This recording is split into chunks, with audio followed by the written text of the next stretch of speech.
Hello students, आज हम अपने कोर्स का बहुत ही बेसिक टॉपिक करने वाले हैं, दैट इज़ साइकोलॉजी। हमारा कोर्स स्टार्ट ही इस टॉपिक से होता है, तो आज हम इन डेप्थ पढ़ेंगे meaning of psychology. So let's start. सबसे पहले साइकोलॉजी वर्ड, जिसको हम हिंदी में कहते हैं मनोविज्ञान, इसका कॉमन लैंग्वेज में मीनिंग होता है स्टडी ऑफ माइंड। हम किसी के मन के बारे में जानने को ही साइकोलॉजी समझते हैं। लेकिन अगर हम इसकी प्रॉपर डेफिनेशन करें, then it is scientific study of mental process and behaviour. Mind में हमारे जितने भी प्रोसेस हैं, जैसे थिंकिंग, इमेजिनेशन और प्रॉब्लम सॉल्विंग, मेमोरी, ये जितने भी मेंटल प्रोसेस हमारे हैं किसी भी इंडिविजुअल के, उसकी स्टडी करना और साथ में उसके बिहेवियर की स्टडी करना साइकोलॉजी है। बिहेवियर का मतलब क्या है? Behaviour means actions and activities done by any person. कोई भी पर्सन जो भी एक्शन करेगा, एक्टिविटीज़ करेगा, उसको हम बिहेवियर कहते हैं। बिहेवियर दो तरह का है, जैसे ओवर्ट बिहेवियर। ओवर्ट का मतलब होता है बाहर से, आउटर बिहेवियर। तो आउटर बिहेवियर में आ जाते हैं, जैसे कोई बात किस तरह से करता है, कैसे चलता है, फेस एक्सप्रेशन जो हमारे बनते हैं, या फिर हम जेस्चर्स, हैंड मूवमेंट है, बॉडी मूवमेंट, इन सब का हम किस तरह से यूज़ करते हैं, ये हमारा हो गया आउटर बिहेवियर, ओवर्ट बिहेवियर। फिर कोवर्ट बिहेवियर की स्टडी होती है। कोवर्ट बिहेवियर का मतलब होता है इनर बिहेवियर, जिसमें हमारी इनर फीलिंग्स आती हैं, थॉट्स, इमोशंस, जो कहीं नज़र नहीं आते हैं, लेकिन हमेशा कोवर्ट बिहेवियर ओवर्ट बिहेवियर में ही एक्सप्रेस हो जाता है। जैसे कि अगर मान लो किसी इंडिविजुअल को अंदर से एक गुस्सा आ रहा है, एंगर है, तो वो एक इमोशन हुआ कोवर्ट, लेकिन वो कहाँ रिप्रेजेंट हो जाता है? ओवर्ट बिहेवियर में। जैसे कि फेस एक्सप्रेशन इस तरह के हो जाएंगे, या जेस्चर्स ऐसे बनेंगे, वॉइस ऐसी हो जाएगी कि कहाँ किसी दूसरे को पता चल जाएगा कि इसे अभी एंगर वाली फीलिंग आ रही है। तो ये है साइकोलॉजी, किसी के कोवर्ट बिहेवियर को जानना on the basis of overt behavior. By studying outer behavior, we try to understand the inner mental process like thinking, feeling, emotions, attitude, etc. So it is psychology. लेकिन इतना भी simple नहीं है, आगे अब हम इसको डिटेल में समझते हैं। लिटरल मीनिंग की बात करें तो साइकोलॉजी एक ग्रीक वर्ड है, जो कि बना है दो वर्ड से, psyche and logos. Psyche means soul and logos means study. Psychology का मीनिंग हुआ स्टडी ऑफ सोल, आत्मा का अध्ययन करना। तो ये था इसका बेसिक मीनिंग जो स्टार्टिंग में लिया गया कि साइकोलॉजी आत्मा का अध्ययन है। लेकिन एट प्रेजेंट हम बात करें तो psychology means science of behaviour and experience. तो साइकोलॉजी ने एक जर्नी की है अपनी पूरी, स्टडी ऑफ सोल से लेकर science of behaviour and experience तक। ओरिजिनेशन की बात करें तो साइकोलॉजी एक बहुत न्यू सब्जेक्ट है, रीसेंट सब्जेक्ट है एज अ सेपरेट साइंस। इसको 150 ईयर से हम स्टडी कर रहे हैं। लेकिन अगर हम इसकी ओरिजिनेशन की बात करें तो earlier it was branch of philosophy, दर्शन शास्त्र की ही ब्रांच होती थी साइकोलॉजी। तो वहाँ से अगर इसकी हम ओरिजिनेशन देखें तो इसका ओरिजिन हुआ था 400 to 500 ईयर्स BC में। हिस्टोरिकल बैकग्राउंड अगर देखते हैं हम इसकी, तो फिर साइकोलॉजी को, जैसे हमने बताया, लिटरल मीनिंग इसका था स्टडी ऑफ सोल। बाद में ये रिजेक्ट हुआ और इसे कहा गया साइंस ऑफ माइंड। फिर इसे ये चेंज हुआ साइंस ऑफ कॉन्शियसनेस में, और उसके बाद ये चेंज हो गया साइंस ऑफ बिहेवियर में। इवन अभी इसमें भी कुछ मॉडिफिकेशन हुई है। तो इसको हम डिटेल में समझते हैं कि कैसे साइकोलॉजी के मीनिंग में चेंजेस आए थे। सबसे पहले साइकोलॉजी को माना गया स्टडी ऑफ सोल। ये तब की बात है जब साइकोलॉजी ब्रांच थी फिलॉसफी की, दर्शन शास्त्र। अगर आपने पढ़ा होगा तो फिलॉसफी क्या है? फिलॉसफी वो सब्जेक्ट है जिसमें हम सर्च करते हैं ट्रुथ की, नॉलेज की बात करते हैं, मेटाफिजिक्स की बात होती है इसमें, और वैल्यूज़ की बात होती है, लाइफ का क्या एम है और ट्रुथ क्या है, ये सारी चीज़ों की हम बात करते हैं। फ़िलासफ़ी सब्जेक्ट में फ़िलासफ़र्स अपने अपने जो सोच है उनकी, उसके बारे में बात करते हैं, लेकिन उसका कुछ एक बेस होता है, ग्राउंड होता है। तो उसी तरह से साइकोलॉजी को एक ह्यूमन जो माइंड की स्टडी करते थे, या फिर ऐसी कौन सी चीज़ है जो सेपरेट करती है ह्यूमन बींग्स को नॉन लिविंग से, वो है उनकी आत्मा। तो इसलिए साइकोलॉजी को स्टडी ऑफ सोल कहा गया। और वैसे इसे मेंटल फिलॉसफी, यानी कि फिलॉसफी की ब्रांच है, लेकिन जो माइंड से रिलेटेड है या सोल से रिलेटेड होगी, उसको साइकोलॉजी कहते थे। इसके चीफ एक्सपोनेंट थे सोक्रेट्स, एरिस्टोटल एंड डेस्क्रेट, इनके नाम आपने एज फिलोसफर सुने होंगे। सॉक्रेट जिन्हें हम सुकरात कहते हैं, एरिस्टोटल अरस्तु, और डेस्क्रेट। साइकोलॉजी पे सबसे पहली बुक डी एनिमा लिखी गई थी, जिसका मीनिंग है हिंदी इंग्लिश में ऑन द सोल, और एरिस्टोटल ने ये बुक लिखी थी। That is why he is also known as father of psychology. वैसे अगर हम अभी मॉडर्न टाइम की बात करेंगे तो फादर ऑफ साइकोलॉजी विलियम वुंडर्ट को कहा जाता है, लेकिन उस टाइम क्योंकि इन लोगों को क्रेडिट मिलता है कि इन्होंने साइकोलॉजी की ओरिजिनेशन की थी, बेशक ये फिलॉसफी की ही एक ब्रांच थी, तो इसलिए इन्हें फादर ऑफ साइकोलॉजी कहते हैं। Psychology as study of soul study करती है nature, origin and destiny of soul. लेकिन अब बात यह आती है कि जिस तरह से टाइम के साथ साथ साइंटिफिक टेम्परामेंट आया और साइंटिफिक वे से स्टडी होने लगी, तो यहाँ पर सोल के ओरिजिनेशन पे या सोल के एग्जिस्टेंस पे क्वेश्चन आने लग गए। इसलिए यहाँ पर ऑब्जेक्शन हुआ साइकोलॉजी के इस मीनिंग पर, क्योंकि सोल फॉर्मलेस है, इनविजिबल है। हम कभी भी सोल पे टेस्ट नहीं कर सकते हैं, एक्सपेरिमेंट नहीं कर सकते हैं। हम अपनी सोल के बारे में नहीं जान सकते हैं, तो दूसरे की सोल के बारे में कैसे जानेंगे। इसलिए यहाँ पर साइकोलॉजी का ये मीनिंग रिजेक्ट कर दिया गया और इसके मीनिंग को चेंज किया गया। वहाँ पर साइकोलॉजी को कहा गया एज स्टडी ऑफ माइंड। तो माइंड की स्टडी कहा गया मन का विज्ञान। ये अप्रॉक्सीमेटली 18th सेंचुरी में हो रहा था। एक चीज़ हम ध्यान रखेंगे, जब भी किसी भी मीनिंग में चेंज आएगा साइकोलॉजी में, वो ऐसा नहीं है कि एक ही दिन में चेंज आ गया। उसको चेंज आने में भी एक टाइम लगता है, कई साल लगते हैं। जैसे लोगों की थिंकिंग चेंज होगी और उनके सोचने का तरीका चेंज हो जाता है, तो वैसे ही किसी भी सब्जेक्ट में भी चेंजेस आते हैं। तो इसमें भी चेंजेस आए। तो 18th सेंचुरी के लगभग यहाँ पर विलियम जेम्स जो है, उनका मानना ये था कि साइकोलॉजी स्टडी ऑफ माइंड है, सोल नहीं है। 1892 में विलियम जेम्स ने डिफाइन किया साइकोलॉजी को as science of mental process. इससे पहले अगर आपको ध्यान होगा तो कहा था वहाँ पे थी वो एज मेंटल फिलॉसफी, और यहाँ पर होगी मेंटल प्रोसेस। माइंड के प्रोसेस की हम स्टडी करेंगे। और साइकोलॉजी क्या है, it use to consider high intellectual faculties like thinking, reasoning, imagining etcetera as part of psychology. वो साइकोलॉजिस्ट जो साइकोलॉजी को स्टडी ऑफ माइंड कहते थे, उनको हम फंक्शनलिस्ट कहते हैं, क्योंकि इनका मानना ये था कि साइकोलॉजी स्टडी करती है मेंटल प्रोसेस की, उसके फंक्शंस की। जो भी माइंड के हमारे functions, different function mind perform करता है, उसकी स्टडी करेंगे हम साइकोलॉजी में, तो इसको हम स्टडी ऑफ माइंड कहेंगे।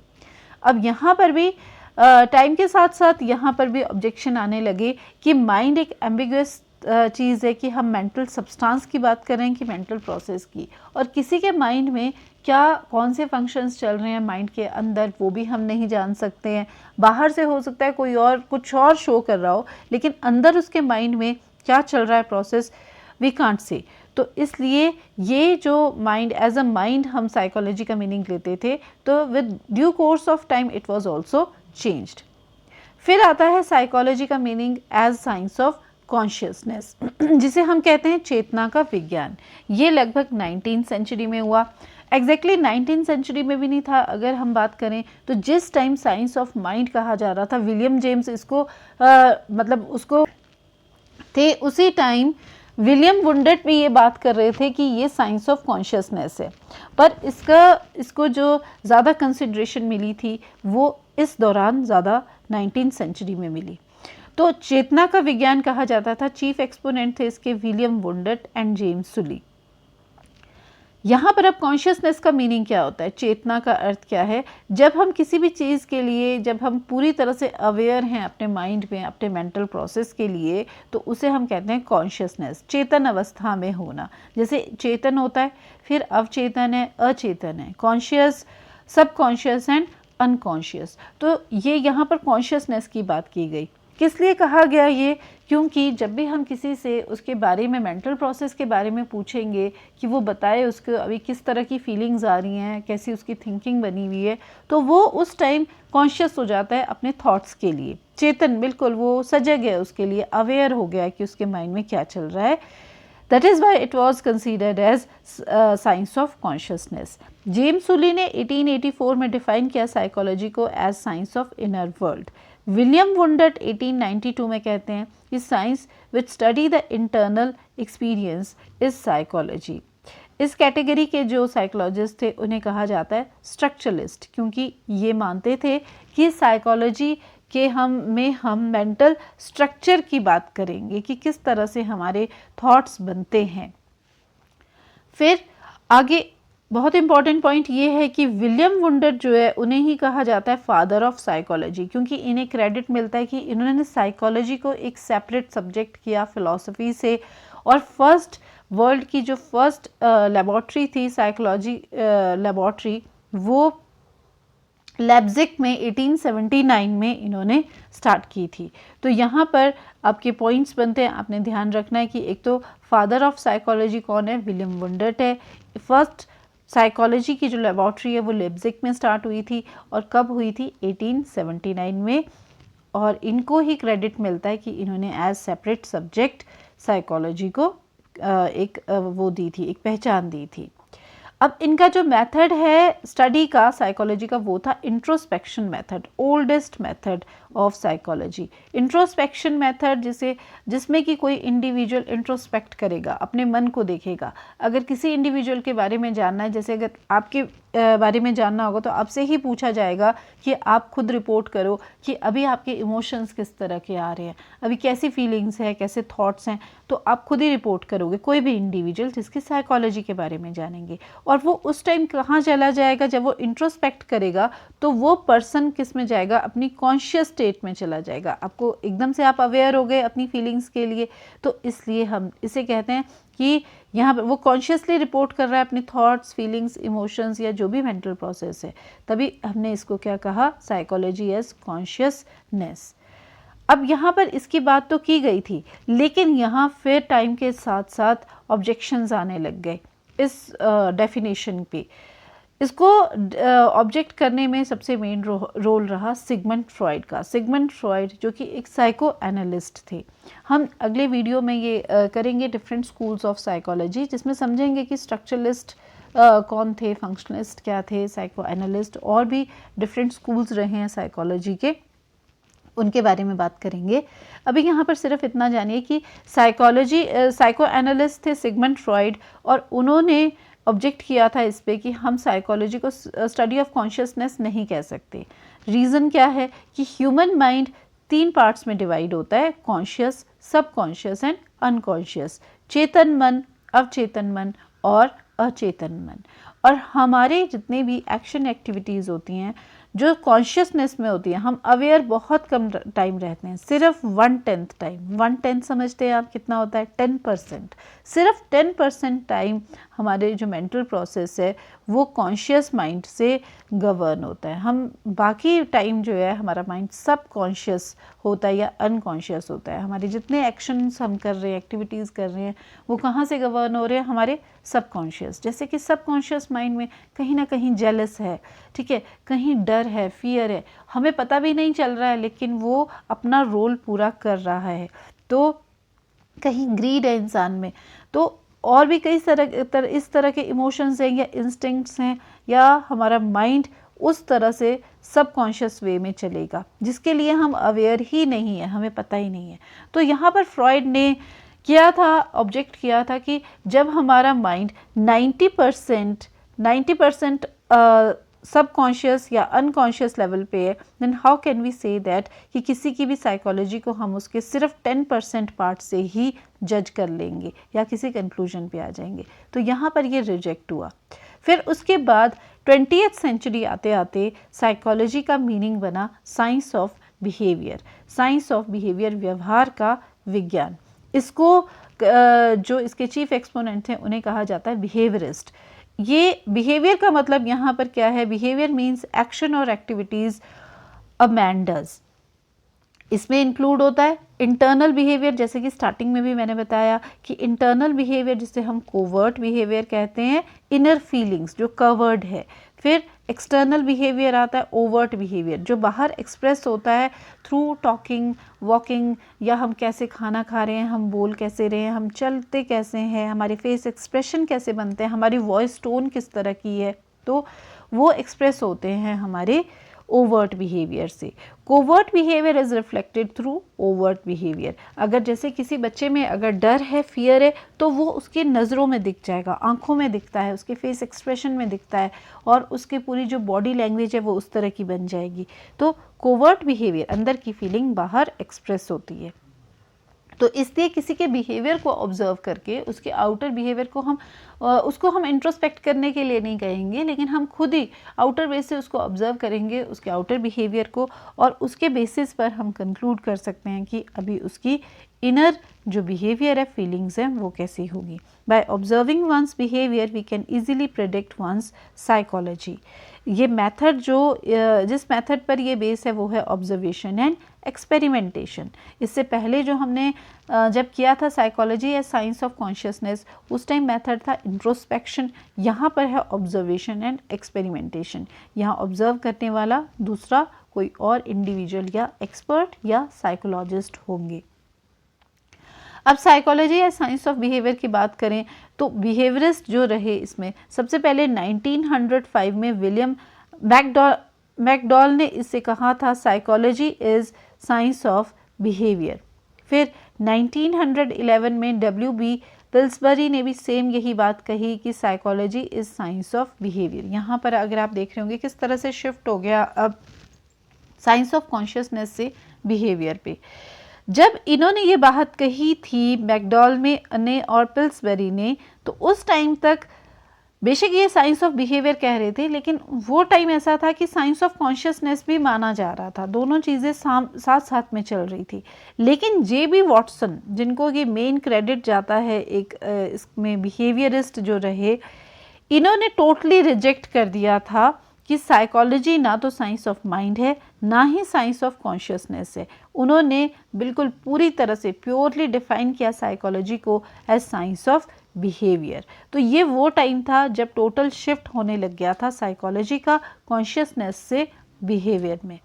Psychology as science that study the response pattern of an individual in reaction to stimuli coming from environment. अच्छा, यहाँ पर ये चीज़ समझ लेते हैं कि इधर क्या था साइकोलॉजी का meaning as science of behaviour, कि साइकोलॉजी में हम स्टडी करेंगे किसी भी इंडिविजुअल का बिहेवियर एज रिस्पॉन्स, कि अगर बाहर से अगर इन्वायरमेंट से कोई भी स्टिमुलाई मिलता है, स्टिमुलाई आप समझते होंगे जिसे हम उत्तेजक कहते हैं, कि कोई भी अगर कहीं बाहर से कोई स्टिमुलाई मिल रहा है और उसके लिए कोई इंडिविजुअल किस तरह का रिस्पॉन्स करता है। जैसे कि अगर बच्चे को अगर कोई गर्म चीज़ लगती है, उसने एकदम टच कर दी तो हाथ अपना हटा देगा, नेक्स्ट टाइम उसका रिस्पॉन्स किस तरह का रहेगा। तो इस तरह से यहाँ पर उसका जो बिहेवियर है वो एक रिस्पॉन्स की तरह लिया जाता था in terms of reaction towards the environment. ये था यहाँ पर बिहेवियर की बात।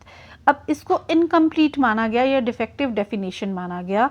Behaviourist define psychology as science of behaviour which is mechanical response of it if organism to stimulus, मतलब कि ये एक तरह से स्टिमुलस के लिए रिस्पॉन्स था ऑर्गेनिज्म का।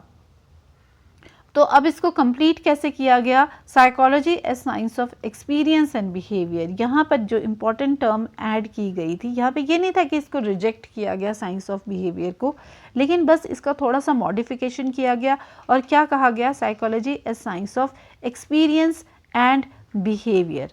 तो कोई भी इंडिविजुअल बिहेव कर रहा है, लेकिन वो किस बेसिस पर, अपने एक्सपीरियंसेस के बेसिस पर। एक्सपीरियंस क्या है, अनुभव। तो अपने अनुभव के आधार पर वो कुछ बिहेव करेगा। जैसे कि हम जितने भी एक टाइम हम कोई बिहेव करते हैं, फिर हमारा एक्सपीरियंस ऐड ऑन होता है, फिर हम नेक्स्ट टाइम कुछ और करेंगे। तो जो भी हम अनुभव कर रहे हैं अपने एक प्रेजेंट टाइम में, अपने इन्वायरमेंट में, तो वो इंक्लूड होगा हमारी साइकोलॉजी में।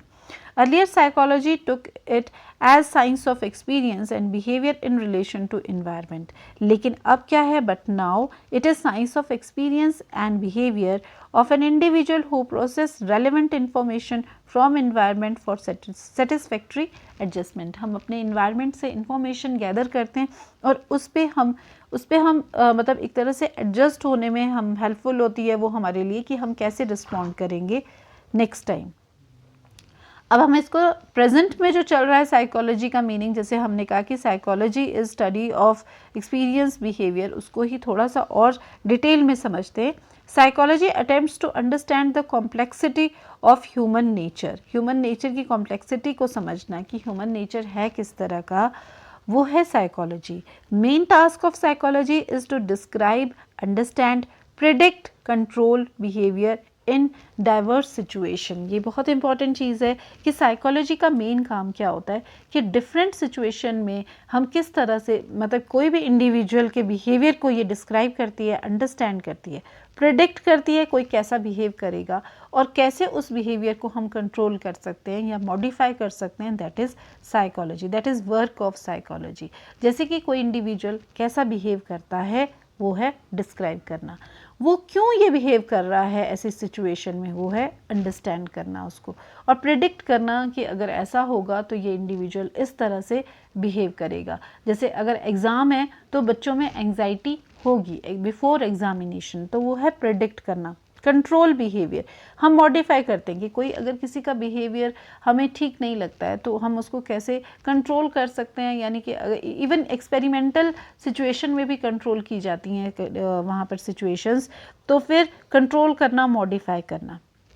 तो अगर हम इन सब को देखें तो साइकोलॉजी का मीनिंग क्या बना, ये इंपॉर्टेंट डेफिनेशन है, मेन डेफिनेशन है साइकोलॉजी की जो एट प्रेजेंट चल रही है, जिसमें अभी तक कोई चेंजेस नहीं आए हैं। वो है साइकोलॉजी में be defined as scientific study of mental process, experience and behaviour. आपने 3 चीज़ें याद रखनी है कि साइकोलॉजी क्या है, scientific study of mental process, experiences and behaviour. व्यवहार, मानसिक क्रियाओं एवं अनुभवों का वैज्ञानिक अध्ययन मनोविज्ञान है। Modern psychology tries to explain nature, development of experience and behaviour. किसी भी इंडिविजुअल या ह्यूमन बींग्स की किस तरह से बिहेवियर की, मतलब वो स्टडी भी करेगी और कैसे डेवलप होते हैं एक्सपीरियंस एंड बिहेवियर, उसके नेचर की स्टडी करना साइकोलॉजी है। सिर्फ ह्यूमन बींग नहीं, एनिमल के बिहेवियर की भी स्टडी की जाती है साइकोलॉजी में। वो बस क्या बन जाएगी, वो एनिमल साइकोलॉजी बन जाएगी। बिहेवियर क्या है, behaviour is expression of the experience. जो भी हमारे एक्सपीरियंस हुए होते हैं, जो भी हम अनुभव करेंगे वो कहाँ जाएंगे, हमारे माइंड में जाएंगे, और उसको एक्सप्रेस हम किस वे से वो हो जाते हैं, हमारे बिहेवियर की टर्म में एक्सप्रेस हो जाएंगी। It reject the notion of mind and consciousness. अब बिल्कुल रिजेक्ट किया जाता है वो जो नोशन था कि साइकोलॉजी स्टडी ऑफ माइंड या स्टडी ऑफ कॉन्शियसनेस। सिर्फ माइंड की स्टडी नहीं है, सिर्फ कॉन्शियसनेस की स्टडी नहीं है, एक्सपीरियंसेस के साथ साथ कैसे बिहेवियर में मॉडिफिकेशन होती रहती है, क्या इफ़ेक्ट पड़ता है हमारे बिहेवियर में, उसकी भी स्टडी है psychology. Behaviour as response of an individual to the response to the, यहाँ पर आएगा स्टिमुलाई, तो वो भी ये स्टडी करती है कि कोई इंडिविजुअल रिस्पॉन्स किस तरह से करेगा अपने इन्वायरमेंट के स्टिमुलाई के लिए।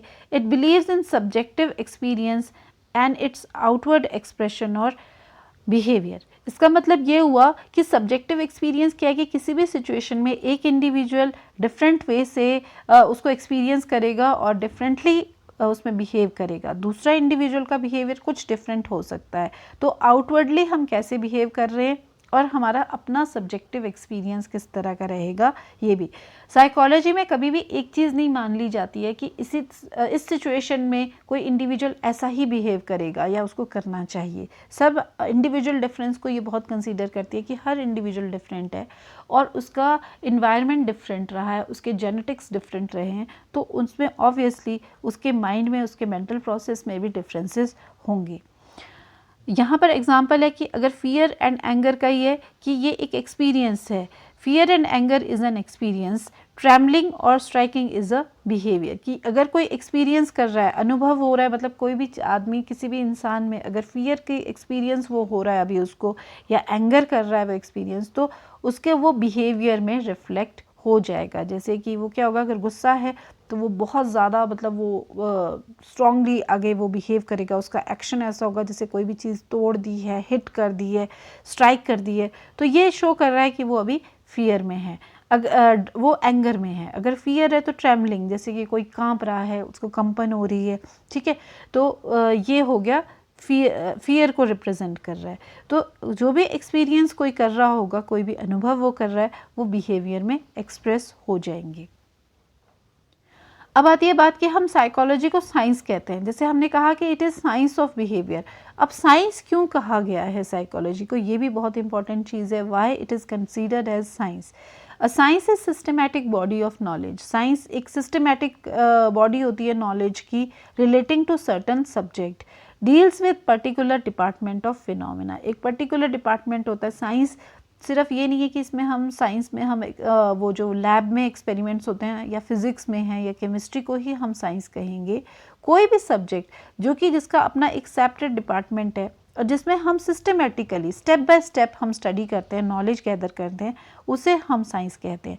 तो साइकोलॉजी भी क्या हुई, एक साइंस है। साइंस हमेशा अडॉप्ट करेगी कुछ मेथड्स, जिसमें आता है observation, experiment, comparison, classification as method of investigation. तो ये फीचर्स हैं साइंस के, और ये सारे फीचर कौन यहाँ पर लेता है, अपनाता है, साइकोलॉजी भी लेती है। That is why psychology is considered as science. Psychology observe mental process. अब जैसे हमने कहा कि साइंस का मेथड क्या है, ऑब्जर्वेशन, तो साइंस साइकोलॉजी भी क्या करती है, मेंटल प्रोसेस को ऑब्जर्व करेगी, कंपेयर करेगी डिफरेंट मेंटल प्रोसेस को इंडिविजुअल्स के with another, group them under different classes. Different classes की भी बात करती है। जैसे अगर हम इंडिविजुअल डिफरेंस की बात करें तो साइकोलॉजी कहती है कि कुछ बच्चे एवरेज होते हैं, कुछ बच्चे गिफ्टेड होते हैं जिनका आईक्यू ज़्यादा है, कुछ बिलो एवरेज भी होते हैं बच्चे। तो ये क्या किया, डिफरेंट क्लासेस में अरेंज कर दिया on the basis of mental process. तो ये हर जगह होता है, इंटेलिजेंस में भी ऐसा होगा। अगर हम पर्सनैलिटी की बात करेंगे, टॉपिक करते हैं, उसमें भी ये देखा जाता है।